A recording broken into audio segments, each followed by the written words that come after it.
Ursula von der Leyen est réélue par le Parlement européen pour un second mandat à la présidence de la Commission européenne. Nouvel exercice de diplomatie internationale pour Keir Starmer. Le nouveau Premier ministre britannique a reçu une quarantaine de dirigeants européens près d'Oxford. Ursula von der Leyen est réélue pour un second mandat à la présidence de la Commission européenne. Elle a obtenu jeudi un soutien clair du Parlement européen lors d'un vote décisif des eurodéputés. Votes in favour 401.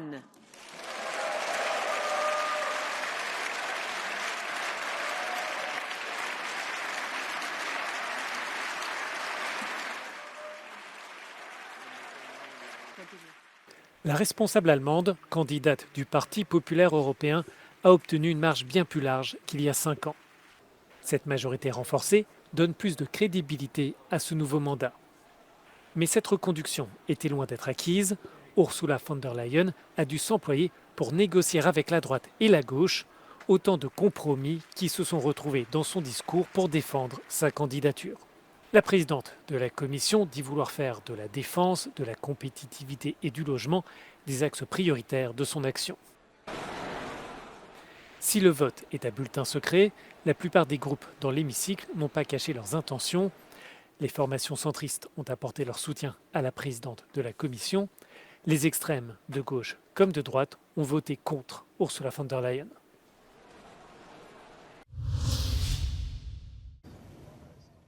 Le Premier ministre hongrois Viktor Orban, le chancelier allemand Olaf Scholz, le président de l'Azerbaïdjan Ilham Aliyev ou encore Emmanuel Macron. Voilà quelques-uns des dirigeants reçus par Keir Starmer près d'Oxford à l'occasion du 4e sommet de la communauté politique européenne. Au centre des discussions, la sécurité en Europe et bien sûr la guerre en Ukraine.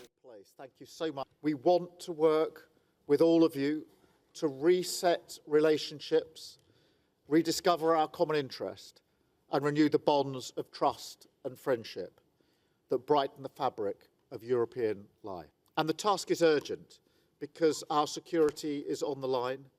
Every day Ukraine fights to protect not just the Ukrainian people, but the European people. Ce nouvel exercice de diplomatie internationale permet au Premier ministre britannique de renouer des liens avec l'Union européenne, comme il l'affirme depuis plusieurs semaines. Le chef de l'OTAN et Volodymyr Zelensky étaient également présents à cette réunion. Lundi, le président ukrainien s'est dit favorable à ce que la Russie participe à un prochain sommet pour la paix en Ukraine. Manifestation à Tel Aviv pour demander à Benyamin Netanyahou de conclure un accord avec le Hamas pour la libération des otages détenus à Gaza.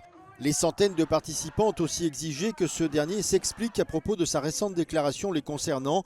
Le Premier ministre a en effet affirmé que les otages souffrent mais ne meurent pas.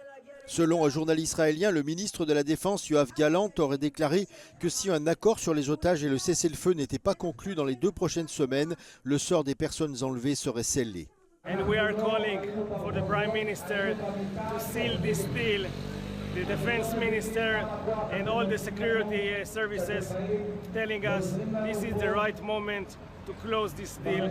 If we want to close it now, we cannot do it anymore. We cannot take them back alive, and we must do it now for the future of this country, for the future of this community. Il y a encore plus de 120 otages aux mains du Hamas enlevés lors de l'attaque terroriste du 7 octobre 2023. Cette campagne électorale américaine ne ressemble décidément à aucune autre. Alors que beaucoup dans son camp réclament son retrait de la course à la présidentielle de novembre du fait de ses dernières prestations, notamment lors du débat avec Donald Trump, mais aussi au sommet de l'OTAN, le président Joe Biden vient d'annoncer qu'il a été testé positif au Covid-19. Selon son médecin, ses symptômes sont légers mais suffisants pour interrompre une campagne électorale déjà chaotique. Il devait se rendre ce mercredi à Las Vegas pour une convention de la communauté noire et hispanique. La présidente d'une association pour les droits civiques a annoncé elle-même la nouvelle. I was just on the phone with President Biden, and he shared his deep disappointment at not being able to join us this afternoon. The president has been at many events, as we all know, and he just tested positive for COVID. La Maison-Blanche a déclaré que le président sera mis à l'isolement le temps qu'il faudra, mais qu'il continuera malgré tout à travailler pour le pays. Ce n'est pas la première fois que Joe Biden est testé positif au Covid-19. La dernière fois, c'était en juillet 2022.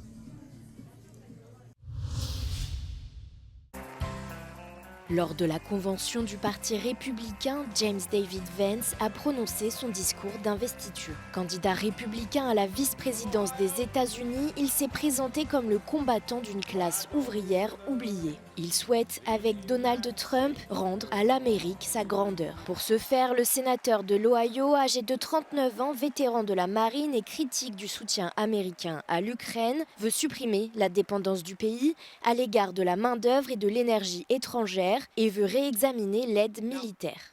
Together, we will make sure our allies share in the burden of securing world peace. No more free rides for nations that betray the generosity of the American taxpayer.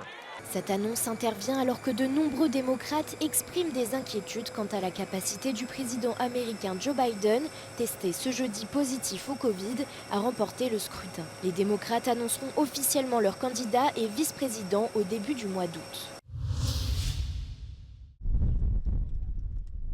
Alors qu'une partie de l'Europe de l'Ouest entre tout doucement dans l'été, l'Europe du Sud est écrasée par la chaleur. Ce jeudi, la Grèce devrait connaître la journée la plus chaude d'un épisode caniculaire qui s'éternise depuis une dizaine de jours. À Athènes, on attend 43 degrés à l'ombre. La ville a donc décidé de fermer l'Acropole dans l'après-midi, le risque couru par les nombreux touristes présents à cette époque de l'année étant trop grand. And the heat is unbelievable. Just, yes, you have to stay hydrated, drinking, and hopefully you will survive in this weather. Aucune amélioration n'est prévue ces prochains jours et les services météo ont donc maintenu une alerte rouge pour prévenir les populations des dangers de cette chaleur extrême. Cette alerte concerne aussi la Hongrie, la Serbie et comme ici la Croatie. Les rues de la vieille ville de Dubrovnik sont pourtant restées animées par des touristes courageux. Ils ont cherché l'ombre au pied des grandes murailles dans une atmosphère étouffante. La Croatie a enregistré les températures les plus élevées de l'Adriatique. Les plages des villes voisines ont bien sûr fait le plein. Enfin, en Roumanie, une personne qui a abusé du soleil est morte, une autre dans un état grave, toutes deux frappées d'hyperthermie. Depuis un mois à Bucarest, le thermomètre n'est jamais descendu en dessous des 30 degrés en pleine journée. Les prochains jours, les conditions devraient même empirer dans le reste de la Roumanie, avec des pointes prévues à 42 degrés.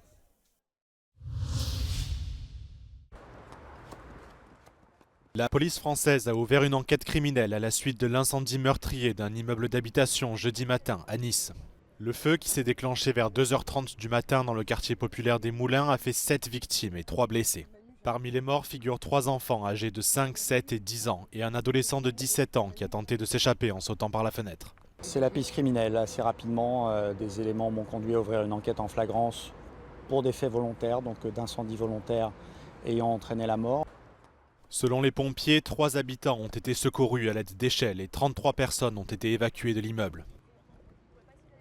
Le ministre français de l'Intérieur, Gérald Darmanin, qui s'est rendu sur place ce matin, a affirmé que les services de police feront la lumière sur les circonstances de ce drame épouvantable. Plus tôt dans la journée, le premier adjoint au maire de Nice a déclaré qu'il était en possession d'images montrant 3 individus cagoulés entrés dans l'immeuble peu avant les faits.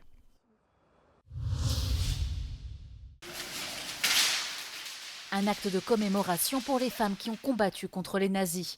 C'est ainsi que Hannah Goldstein et Claudia Balsters résument leur nouvelle exposition qui met en lumière le rôle joué par les femmes dans l'opposition au régime hitlérien.